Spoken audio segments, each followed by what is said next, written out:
मैं सुरेंद्र सिंह चारण, सहआचार्य अर्थशास्त्री, राजकीय महाविद्यालय धौलपुर।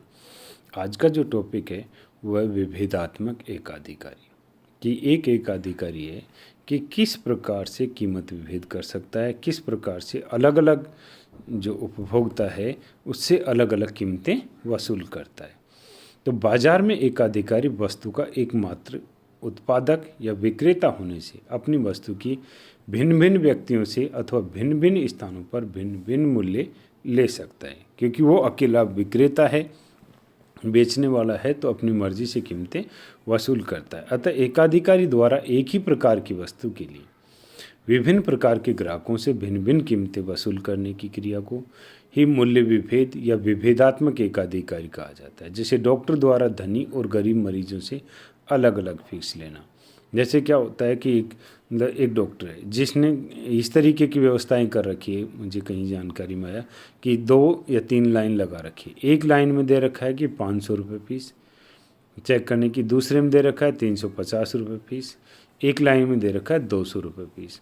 तो उसने क्या विभेदात्मक कर दिया कि जो पैसे वाला है 500 रुपये दो और सीधा अंदर एंट्री करो चले जाओ। 350 रुपये वाला है उसका जो टाइम आएगा वो लग जाता है कि उसको 2 घंटे लग जाते हैं, 3 घंटे लग जाते हैं। एक जो 200 रुपये देने वाला है वो उसको 3-4, 5-5 घंटे लग जाते हैं देखने के लिए। तो उसने कीमत विभेद, यानी एक ही डॉक्टर देखने वाला और वो धनी व्यक्ति से ज़्यादा फीस ले रहा है गरीब से। अगर किसी को ऑब्जेक्शन है 200 वालों की कि हम खड़े हैं और तुम भी इसको देख के कैसे कि ठीक है तुम भी आ जाओ 500 वाली लाइन से आकर दिखा के चला जाओ। तो इस तरीके से विभेद करना। पुस्तक का डिलेक्स संस्करण और साधारण संस्करण कि पुस्तक जो है कि जैसे लाइब्रेरी वगैरह में पुस्तक जाती है डिलेक्स संस्करण जिस पे जेल चढ़ा कर दे दिया जाता है, उसी रेट देखा। स्टैटिक्स की जो बुक देखी मैंने उसका कि एक रेट देखा कि जिसमें उसका 1600 रुपये रेट लिखी हुई है, मार्केट में उसकी 390 रुपये और 1600 रुपये रेट से 20% डिस्काउंट से वो सरकारी कार्यालयों में उपलब्ध करवाई जाती है। 20% का जो है 320 घटा के और फिर भी उसको कितनी महंगी दी जा रही है, जबकि मार्केट में 390 रुपये की मिल रही है। ये पुस्तक में डिलक्स संस्करण करके और साधारण संस्करण करके अलग अलग कीमतें वसूल कर सकते हैं। इसी प्रकार विभेदात्मक एकाधिकारी में एकाधिकारी अपनी एक ही प्रकार की वस्तु के लिए अलग अलग उपभोक्ताओं से जो अलग अलग कीमत वसूल करता है उसे विभेदात्मक एकाधिकारी कहेंगे। स्टेगलर के अनुसार है कि समान वस्तु के लिए 2 या 2 से अधिक कीमतें वसूल करने को मूल्य विभेदीकृत कहते हैं। तो ये कहा प्रोफेसर स्टेगलर ने। अब श्रीमती जॉन रॉबिन्सन ने कि एक ही नियंत्रण के अंतर्गत उत्पादित एक ही वस्तु को विभिन्न क्रेताओं से को भिन्न भिन्न कीमतों पर बेचने की क्रिया को मूल्य विभेद कहते हैं।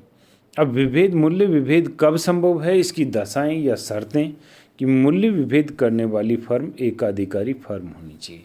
कि मूल्य विभेद कब होगा, जब वो फर्म एकाधिकारी होगी तो मूल्य विभेद संभव है। या 2 या 2 से अधिक बाजारों में उत्पादन विक्रय के लिए उपलब्ध नहीं हो, यानी 2 बाजारों में उपलब्ध नहीं होना चाहिए, ये तो दूसरे सस्ते बाजार से वो ले आएगा उसको दूसरे को। विभिन्न बाजारों में मांग की लोच अलग अलग होनी चाहिए। एक बाजार में लोचदार हो तो दूसरे में बेलोचदार हो, तभी ये संभव हो सकेगा। या वस्तु के पुनः विक्रय की कोई संभावना ना हो, यानी कोई व्यक्ति ऐसे नहीं कि एक स्थान से खरीदे दूसरे स्थान पर बेच दे, तो विभेद संभव नहीं कर पाएगा। बाजार में कुछ अंशता के अपूर्णताएं उपस्थित होनी चाहिए, या बाजार में वस्तु को विभिन्न उपयोग में लेता हो, यानी उपभोक्ता जो है वस्तु को कई उपयोगों में लेता हो तो भी कीमत विभेद संभव है। वस्तु की मात्रा, पैकिंग के में आदि में परिवर्तन लाकर भी कृत्रिम रूप से वस्तु विभेद कर सकते हैं। कई अपने पैकिंग के दिखा दे कि पैकिंग वाली चीज़ महंगी, उससे पैकिंग वाली कम सस्ती। एक जैसी चीनी आती है छोटे 1 किलो के पैकेट महंगी, 5 किलो पैकेट में थोड़ी सस्ती, कट्टे में आती है तो और थोड़ी सस्ती, और बोरी में आती है तो और ज़्यादा सस्ती। तो उसको पैकिंग के आधार पर भी अनेक परिवर्तन कर सकते हैं। प्रतियोगी समूह द्वारा निर्मित संघ बनाकर कुछ प्रतियोगी समूह संघ बना लें और फिर अलग अलग कि इस मार्केट में हम इतनी कीमत पे बेचेंगे, दूसरे में अलग बेचेंगे, तो इस तरीके से समूह बनाकर भी विभेद संभव होता है। भौगोलिक अवरोध या सीमा शुल्क प्रतिबंध आदि, कुछ क्षेत्रों में भौगोलिक प्रतिबंध हो या कुछ क्षेत्रों में सीमा शुल्क लगा दिया तो वहाँ भी कीमतें अलग वसूल की जा सकती है। क्रेताओं की अज्ञानता के कारण कुछ जो क्रेता है जो उनको ये बता दिया जाए ये तो बहुत अच्छी है, हमारी ये क्वालिटी है, तो अच्छा उनके इसको जानकारी नहीं हो पूरी, तो ऐसी स्थिति में उनसे कीमतें ज़्यादा ले सकते हैं। अति व्यस्ततम काल या अल्प व्यस्ततम काल में भी मूल्य अलग अलग वसूल किए जा सकते हैं। अब कीमत विभेद कब लाभकारी होता है? यदि कीमत विभेद उसी स्थिति में लाभदायक होगा जब दो बाजारों में वस्तु की मांग की लोच भिन्न भिन्न हो। यदि ऐसा नहीं होता है तो कीमत विभेद से एकाधिकारी को लाभ नहीं होगा। तो एकाधिकारी लाभ की स्थिति में तभी हो सकता है जबकि वो मांग की लोच अलग अलग होगी। अब विभेदात्मक एकाधिकारी। विभेदात्मक एकाधिकारी के अंदर कीमत एवं उत्पादन का निर्धारण। देखिए, इसके लिए हमारे पास जो आवश्यक शर्त दे रखी है कि प्रत्येक बाजार में संतुलन की स्थिति में सीमांत आय सीमांत लागत के बराबर है। यानी प्रथम बाजार MR1 MR2 और मार्जिनल कॉस्ट के बराबर होना चाहिए। प्रत्येक बाजार में क्रेताओं की संख्या अधिक होनी चाहिए, खरीदने वाले कई होने चाहिए। वस्तु के पुनर्विक्रय की कोई संभावना न हो। प्रत्येक बाजार में मांग वक्र का ढाल नीचे की ओर गिरता हुआ है, मांग वक्र नीचे की तरफ होना चाहिए। दोनों बाजारों में मांग की लोच भिन्न भिन्न होनी चाहिए। तो हमें इसको इस तरीके से इस रेखा चित्र से ले के इसे लेते हैं। यहाँ इसमें देखते हैं हम इसको कि यहाँ जो दे रखा है मांग की, ये बेलोचदार बाजार, ये हमारे पास है लोचदार बाजार, ये संपूर्ण बाजार।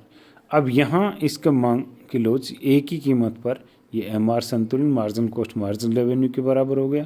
तो यहाँ से हम इस संतुलन को लेते हैं इधर से।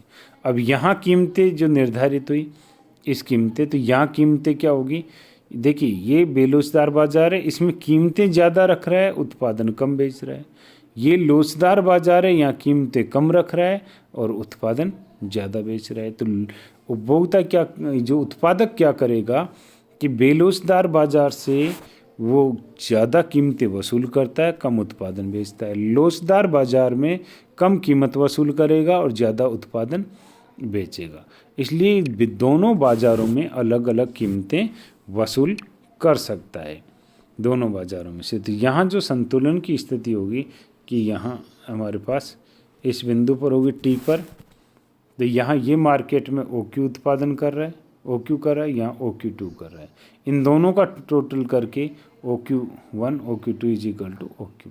ये संतुलन T बिंदु पर होगा, इस बिंदु पर यहाँ इसका संतुलन होगा, इधर से इस R बिंदु पर संतुलन होगा। यहाँ P1 कीमत वसूल करता है, यहाँ पर P2 कीमतें। तो यहाँ लोचदार बाजार से कम कीमतें वसूल करेगा, बेलोचदार बाजार से ज़्यादा कीमतें वसूल करता है। इस प्रकार एकाधिकारी की कीमतें विभेद के एकाधिकारी जो दो बाज़ारों में अलग अलग कीमतें वसूल कर सकता है।